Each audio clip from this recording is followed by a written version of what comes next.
Hello everyone, good morning. तो आज मेरे दिन की शुरुआत होती है सनराइज़ से, जहाँ पे एक मैं प्यारी सी चिड़िया को खेलते हुए देखती हूँ। जैसे ही मैं उसे कैप्चर करती हूँ वो उड़ जाती है।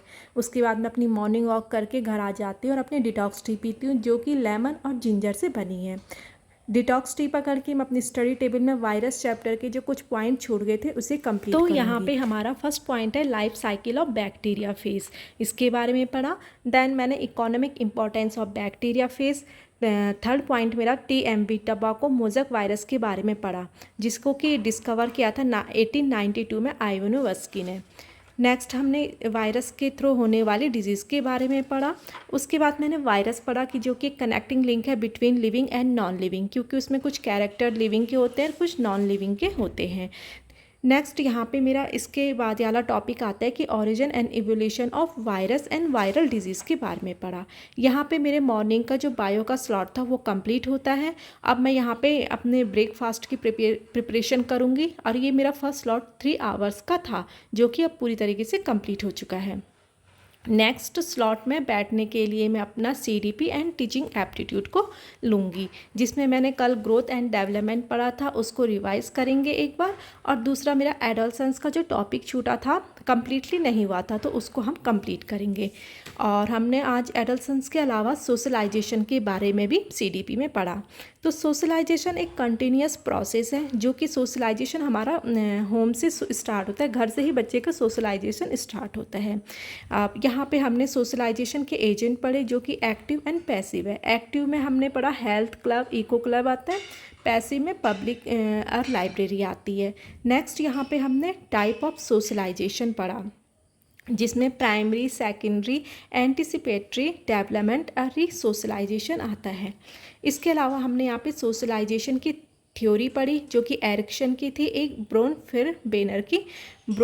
फ्रेन बेनर की एक इकोलॉजिकल सिस्टम थ्योरी थी, जो कि सोशलाइजेशन से रिलेटेड ही थी। इस तरीके से मेरा यहाँ पे CDP का पार्ट जो होता है कंप्लीट हो जाता है। और थोड़ा मैं टीचिंग एप्टीट्यूड के बारे में पढ़ूंगी, जहाँ पे मैंने मूल्य शिक्षा के बारे में पढ़ा, कम्युनिकेशन के बारे में पढ़ा एंड शिक्षण सूत्र के बारे में पढ़ा। अच्छा, आप लोगों में से किसी को पता है कि हमारे शिक्षण सूत्र कितने होते हैं? अगर किसी को पता है तो कमेंट्स बॉक्स में लिखिएगा। उनमें से मैं कुछ शिक्षण सूत्र के आपको नाम बता देती हूँ, जैसे ज्ञात से अज्ञात की ओर, स्थूल से सूक्ष्म की ओर, प्रत्यक्ष से अप्रत्यक्ष की ओर, सरल से कठिन की ओर, पूर्ण से अंश की ओर, अनिश्चित से निश्चित की ओर, विश्लेषण से संश्लेषण। विश्लेषण से संश्लेषण क्या होता है? हमारे मैथ्स में ज़्यादातर यूज़ होता है। आई होप यहाँ पे तक आपको समझ आ गया होगा कि मैंने टीचिंग एप्टीट्यूड में आज क्या पढ़ा और हमारा CDP में क्या पढ़ा। अच्छा, जो हमारी मूल्य शिक्षा है उसे मूल्य शिक्षा किसे कहते हैं? आपके मन में ये क्वेश्चन अराइज हो रहा होगा। तो देखिए, मूल्य शिक्षा अहिंसा, एकता, अखंडता, धर्मनिरपेक्षता गुणों से जो अवगत कराए, उस शिक्षा को ही हम मूल्य शिक्षा कहते हैं। ये 2 टाइप्स की होती है मेनली, एक होता है सामाजिक मूल्य और एक होता है वैयक्तिक मूल्य। अब मैंने आपको बताया कि मैंने कम्युनिकेशन के बारे में भी पढ़ा।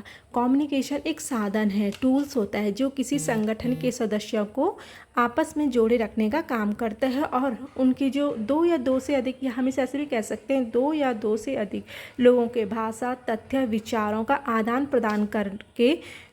प्रदान करना भी एक कम्युनिकेशन कहलाता है। इसके टाइप्स होते हैं कुछ, जैसे ऑडियो वीडियो और एक ज्ञान इंद्रियों के थ्रू भी हम क्या करते हैं? कम्युनिकेशन को रिसीव करते हैं। इस तरीके से मैंने आज CDP और टीचिंग एप्टीट्यूड में ये वाले टॉपिक को कंप्लीट कर दिया है। अब यहाँ पे मेरा CDP एंड टीचिंग एप्टीट्यूड के जो भी टॉपिक थे वो कंप्लीट हो गए हैं। अब मेरा यहाँ पे तीसरा स्लॉट भी स्टार्ट होगा। यहाँ पे कुल मिलाकर मैंने 4 आवर की स्टडी कंप्लीट कर दी है। और यहाँ पे आज मैं रीजनिंग में पढ़ूंगी कैलेंडर में मेनली कैसे क्वेश्चन आते हैं कि 1 जनवरी को अगर बुधवार था तो अगले साल की 31 दिसंबर को कौन सा वार होगा। तो इस तरीके के क्वेश्चनों को आज मैंने सॉल्व किया है। देन उसके बाद कुछ मैंने एज के क्वेश्चन को भी सॉल्व किया है। आप बताइएगा कि आप किस तरीके से रीजनिंग को कैसे सॉल्व करते हो, कि सारे एक दिन में एक ही चैप्टर के करते हो, कि मैंने तो मिक्स किए हैं, कि कुछ क्वेश्चन मैंने कैलेंडर से उठाए हैं, कुछ क्वेश्चन मैंने एज से उठाए हैं। इस तरीके से मैंने यहाँ पे अपनी जो ये रीजनिंग वाला पोर्सन है उसको भी 1 आवर की स्टडी किया और यहाँ पे इन क्वेश्चनों को कंप्लीट कर दिया। आपको मेरी आवाज़ से भी फ़ील हो रहा होगा कि मैं टायर्ड हो चुकी हूँ, बट हाँ रियली में मैं टायर्ड हो चुकी हूँ। बट कोई नहीं, हम 1 आवर एक रिवीजन वाला सेशन ज़रूर करेंगे, जिससे मैं अपनी बायो का चैप्टर जो कि एनसीईआरटी है 11th की, उसको रिवाइज़ करूँगी। तो यहाँ पे मैंने कोशिका वाला चैप्टर, जो सेल वाला चैप्टर है, उसको उठाया है। यहाँ पे मैं सेल थ्योरी के बारे में पढ़ूँगी, जिसे इसको सेल थ्योरी के बारे में पढ़ूंगी। मेनली ये 2 प्रिंसिपल है इसमें। All living organism are made up cells and cell are basic and structural and functional unit of life. Then हमने पढ़ा कि यहाँ पे जो स्मॉलेस्ट सेल होती है विदाउट सेल वाल कौन सी है, माइकोप्लाज्मा। लार्जेस्ट सेल हमारी होती है ऑस्ट्रिच एग में, एंड लॉन्गेस्ट सेल होती है नर्व सेल, जो कि एनिमल्स में होती है। इस तरीके से मैंने ये वाला cell the unit of life chapter भी आज थोड़ा बहुत रिवाइज किया है। कंप्लीट नहीं हुआ है, बट हाँ कुछ पोर्शन इसका हो चुका है। देन हमने यहाँ पे पढ़ा मॉडर्न सेल थ्योरी की जो सेल थ्योरी है, जो कि हमारे रोडाल्फ विर्चो ने दी थी, उसके बारे में मैंने डिटेल से पढ़ा। नेक्स्ट यहाँ पे हमने डिफरेंस पढ़ा between prokaryotic and eukaryotic cell organism के बारे में। देन हमने plant cell and animal cell के बारे में भी डिटेल से डिस्कस किया, और डिस्कस इन द सेंस मतलब खुद से पढ़ा। और इस तरीके से मेरा यहाँ पे आज का ये वाला चैप्टर भी रिवाइज हो जाता है, और मेरी स्टडी जो हावर है आज 5 आवर 43 मिनट्स हो जाती है। आई होप आपको ये वीडियो अच्छा लगा हो। मिलते हैं नेक्स्ट